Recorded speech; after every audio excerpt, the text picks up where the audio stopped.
Okay guys, so welcome back. To my YouTube channel. So medyo dugay-dugay na pud ko nga wala ka upload og mga video cause busy. So today guys, we'll talk about linked list or linked list insertion. Let's start. So before that, shout out ni Aljo, classmate ninyo sa 3 team. Shout out ni my idol. So, okay, let's start. First, we will make a class. Let's say class linked list. Then now class linked list. Then after that, we'll create a node head. Basically, node head is our head of list. So di mo isugdanan, diba? So now after we create a node, head of list, then we'll create a class inside the class linked list. So class node, then curly brackets. After we create a class, small c now class node. So what is ngano naghimo tag class? So diri posible mo ni gikuha na to ang linked list nga list node. Ari na to ipamutang ano naghimo na diri nato ibutang ang mga linked list node nato diri sa sud sa class nga linked list. Okay, now after we create a class nga node, we will create an int data and node. Magtag node the next so inside the node, inside the class node, natay duha nga gibutang unsa man ang integer nga data, and the node that next, so that we will construct, we can construct to create a new node. Now after that, we will construct we'll create a constructor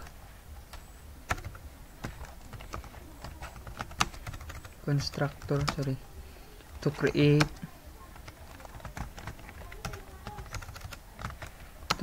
a new node. Now how to create a constructor? First we have a node, then parentheses, then we will butang og parameter int d. So d pwede reglain na nimo like any variable, but I will use d. Then curly brackets, then we'll use the data that we initialize there. Gamitan na to data equals d aron to construct a new node. So nagdeklara man ta diri, so atong i-declare kon nga ang data is ma-equal sa d, adi atong ibutang. After that, then next, nagdeklara man tag next diri, next should be equal to null. So equal to null. No node and d equals to null. Okay, so after we create a constructor, so we will insert a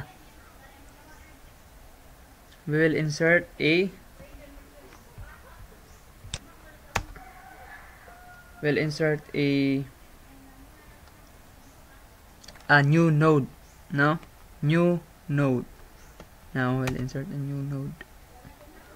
Now, how we can insert a new node, no? Saon man, by simply creating a function inside the class linked list. So sudya mo din hi. We'll create a function. And in order to aron maka-insert, created a new node here, no? Now, dira. I will insert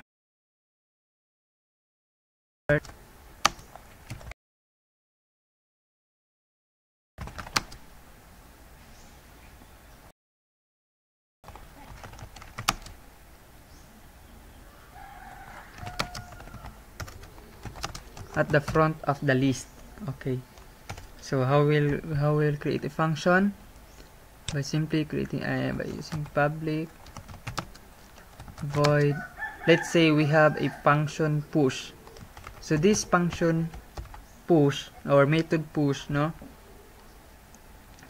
Na ay parameter like int new data.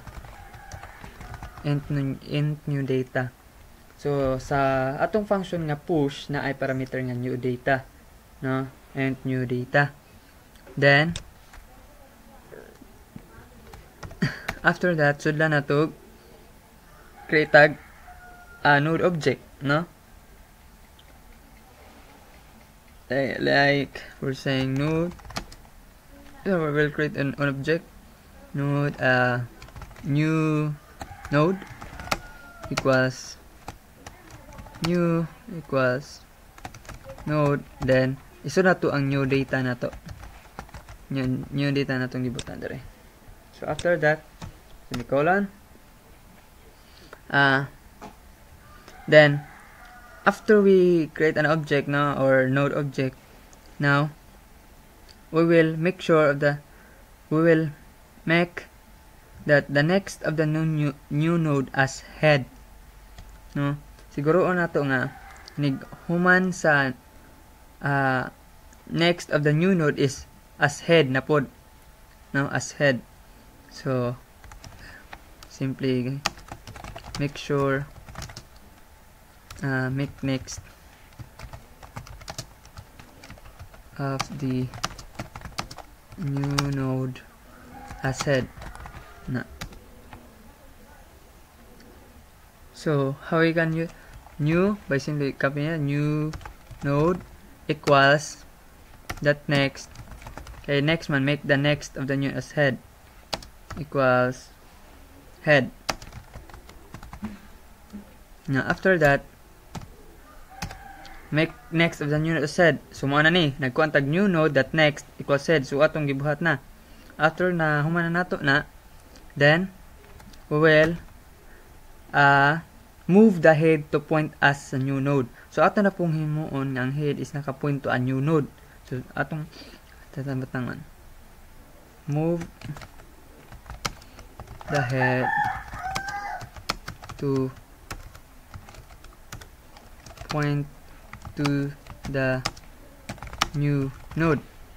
So how it ato na pong head equals new node.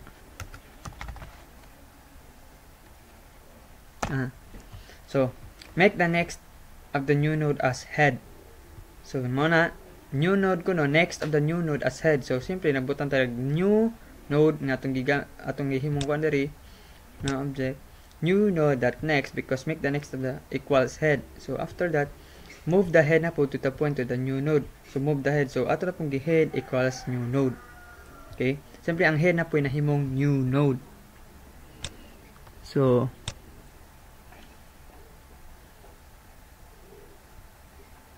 now, so part 1 na nato sa itong video.